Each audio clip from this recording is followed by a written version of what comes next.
सोचिए, हिमालयाज़ के बीच एक झील जो हर साल बर्फ के नीचे एक भयानक सच छुपा कर रखती है। यह है रूपकुंड लेक।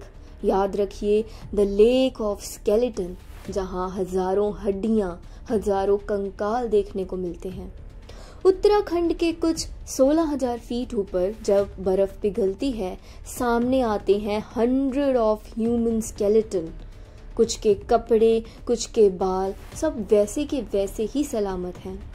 और हर स्केलेटन के साथ जुड़ा है एक रहस्यमयी राज जो अब तक दुनिया से छुपा हुआ है। साल था 1942। वर्ल्ड वॉर 2 का दौर चल रहा था। एक ब्रिटिश फॉरेस्ट रेंजर हिमालय के रिमोट जंगलों में पेट्रोल कर रहा था। जब उसने एक छोटी सी फ्रोजन लेक देखी, उसकी तो आंखें फटी की फटी रह गई, क्योंकि उसने देखा कि लेक के किनारों पर हजारों स्केलेटन्स बिखरे हुए हैं, हजारों हड्डियां फैली हुई हैं। पहले तो सबने सोचा ये शायद सोल्जर्स हैं या कोई पिलग्रिमेज का कोई ग्रुप है, तो स्टॉर्म में शायद मर गया होगा। पर जब स्केलेटन्स की डिटेल देखी गई, सब उल्टा पता चला। उनके स्कल्स पर स्ट्रेंज फ्रैक्चर्स थे, जैसे ऊपर से बड़ी आइस बॉल्स गिर गई हों। और उनके कपड़े और ज्वेलरी कुछ तो लोकल लग रहे थे और कुछ बहुत बाहर के रीजन से।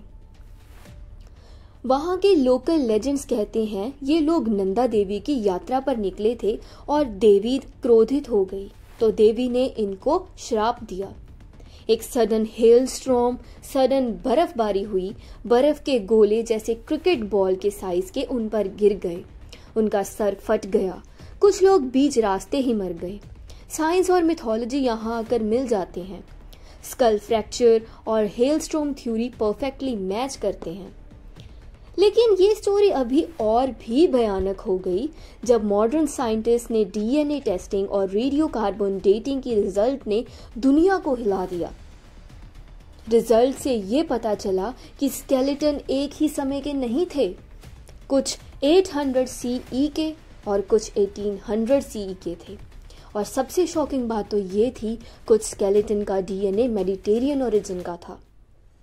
सोचो, हिमालय के इस रिमोट लेक में यूरोप के लोग कैसे पहुंच गए? क्या ये एक्सप्लोरर्स थे, ट्रेडर्स थे, या कोई सीक्रेट रिचुअल एक्सपेडिशन पे निकले थे? और स्कल्स पर फ्रैक्चर्स हेलस्टॉर्म थ्योरी को कंफर्म करते हैं, पर कुछ स्केलेटन्स में फ्रैक्चर्स इतने अनयूजुअल थे कि लगता है नेचर और कुछ ह्यूमन एक्शन दोनों का इफेक्ट था। हर साल जब बर्फ पिघलती है, नए स्केलेटन्स दिखाई देते हैं। कपड़े, वुडन सैंडल्स, ज्वेलरी, सब वैसे का वैसा। और अभी भी कोई क्लियर रिकॉर्ड नहीं मिलता कि ये लोग कौन थे, कैसे आए और क्यों एक ही लेक में मर गए।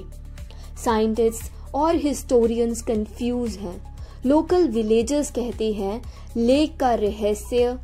लेक के रहस्य का सच शायद कभी सामने आएगा ही नहीं। और इस झील का एटमॉस्फेयर पूरे माउंटेन्स के बीच हॉन्टिंग, चिलिंग और बहुत ही सस्पेंस से भरा हुआ है। हर बार जब सनलाइट आइस के नीचे पड़ती है, स्केलेटन्स का रिफ्लेक्शन ऐसे लगता है जैसे ये लोग अभी भी झील के अंदर मूव कर रहे हैं।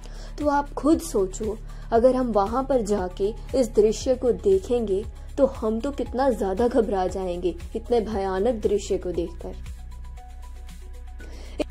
इमेजिन करो, आप वहां खड़े हो और इतनी आइसी विंड से बच रहे हो और आपके आसपास हड्डियां ही हड्डियां हैं।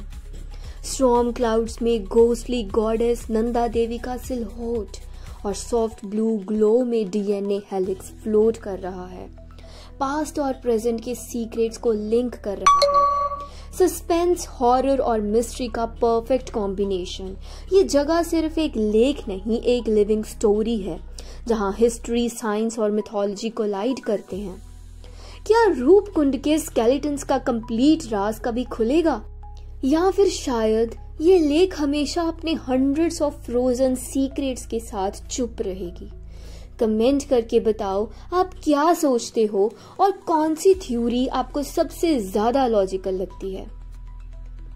दोस्तों, जैसे हम रूप कुंड के रहस्य को एक्सप्लोर कर रहे हैं, वैसे ही हम नेचर के लिए भी कुछ करना चाहते हैं। आपको याद होगा कि हम एक मिशन पर चल रहे हैं, हर सब्सक्राइबर एक सैपलिंग एक पेड़।